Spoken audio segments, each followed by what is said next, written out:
Welcome to Andhraprabha. నేను ప్రియా కౌశిక్. పాకిస్తాన్లోని Balochistan, Sindh province తరహాలోనే ఇరాక్, టర్కీలోని యాజిదీలు స్వతంత్రం కోసం పోరాడుతున్నారు. తమ సాంస్కృతిక, రాజకీయ స్వేచ్ఛ కావాలని డిమాండ్ చేస్తూ ఉద్యమాన్ని తీవ్రతరం చేస్తున్నారు. ఈ క్రమంలోనే తమ ప్రాంతాన్ని కొత్త హిందూ దేశం కార్తికిస్తాన్గా ప్రకటించాలని గొంతును పెంచుతున్నారు. ఇందులో భాగంగానే ఇటీవల నిర్వహించిన భారీ బహిరంగ సభకు పెద్ద ఎత్తున యాజిదీలు హాజరయ్యారు. పూర్వం నుంచి ఆనవాయితీగా వస్తున్న సంస్కృతి సాంప్రదాయాలను కొనసాగించాలంటే టర్కీ, సిరియా మరియు ఇరాక్కు చెందిన యాజిదీలు తమ కొత్త దేశాన్ని కార్తికిస్తాన్గా మార్చుకోవాలని భావిస్తున్నారు. ఈ క్రమంలోనే ఇందుకోసం తీవ్ర ప్రయత్నాలు చేస్తున్నారు. హిందూ దైవమైన పరమశివుని కుమారుడు కార్తికేయుడు. ఆయన పేరు మీదుగా దేశానికి కార్తికిస్తాన్గా పేరు మార్చాలనే యోచనలో ఉన్నారు యాజిదీలు. ఇందులో భాగంగానే ఇరాక్లో ఓ ఉద్యమాన్ని ప్రకటించారు.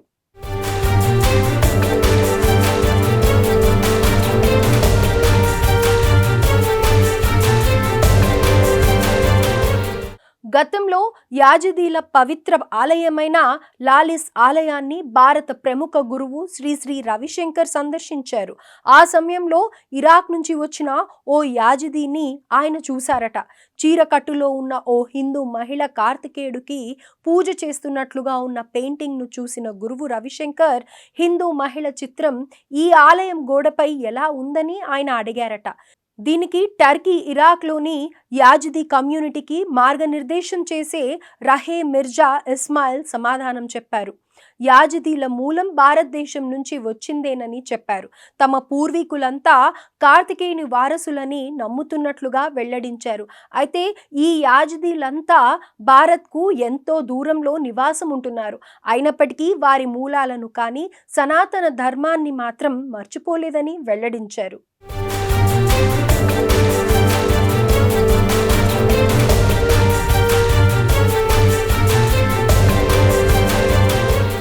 ఇదిలా ఉంచితే ఇరాక్లో కార్తికిస్తాన్ను స్థాపించడం తప్పనిసరని చెబుతున్నారు ఇరాకీ యాజిదీ నాయకుడు, యాజిదీ మానవ హక్కుల సంస్థ వ్యవస్థాపక అధ్యక్షుడు మిర్జా ఇస్మాయిల్. టర్కీ మరియు ఇరాక్లో ఉన్న యాజిదీలంతా భారతదేశానికి చెందిన వారే. తామంతా గత కొన్ని సంవత్సరాలుగా ప్రపంచానికి తమ గొంతును వినిపిస్తున్నామని ఆయన చెప్పారు. ఈ నేపథ్యంలోనే ఐక్యరాజ్య సమితిలో భారత్ యాజిదీల గొంతుకగా తాను మారాలని కోరుకున్నట్లుగా మిర్జా ఇస్మాయిల్ తెలిపారు. ఇరాక్లో ప్రత్యేక యాజిదీ ప్రాంతం కావాలంటున్నారు ఆయన. ఇందుకోసం మద్దతు కావాలని కోరుతూ అనేక సార్లు భారత్కు వచ్చారు. ఈ క్రమంలోనే తమ నినాదం భారతీయులందరికీ తెలిసేలా చేశారు.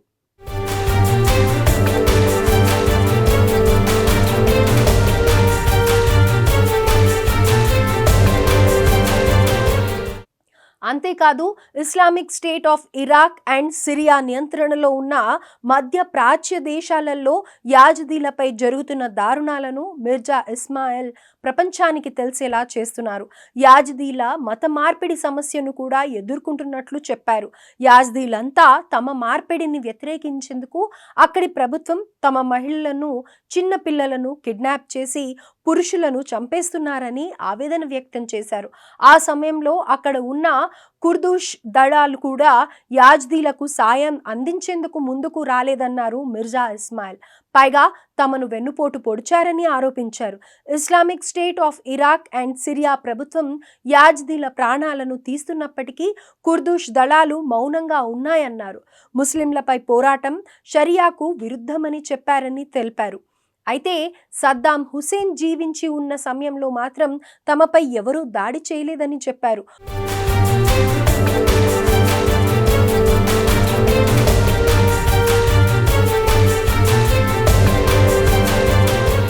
2014 సంవత్సరంలో ఇరాక్ మరియు సిరియా ఇస్లామిక్ జిహాదిస్ట్ సంస్థ ఐఎస్ఐ మారణ హోమం జరిపింది. యాజిదీ అమ్మాయిలను బందీలుగా చేసుకుని లైంగిక దాడులకు పాల్పడ్డారన్న సంగతి తెలిసిందే. ఈ ఘటనలో ఎంతో మంది ప్రాణాలు కోల్పోగా కొందరు ప్రాణాలతో బయటపడ్డారు. శిబిరాల్లో తలదాచుకుంటున్న యాజిదీలను ఇరాక్ ప్రభుత్వం ఇళ్లకు బలవంతంగా పంపించి పాలన కొనసాగించే ప్రయత్నాలు కూడా చేసిందని తెలుస్తోంది.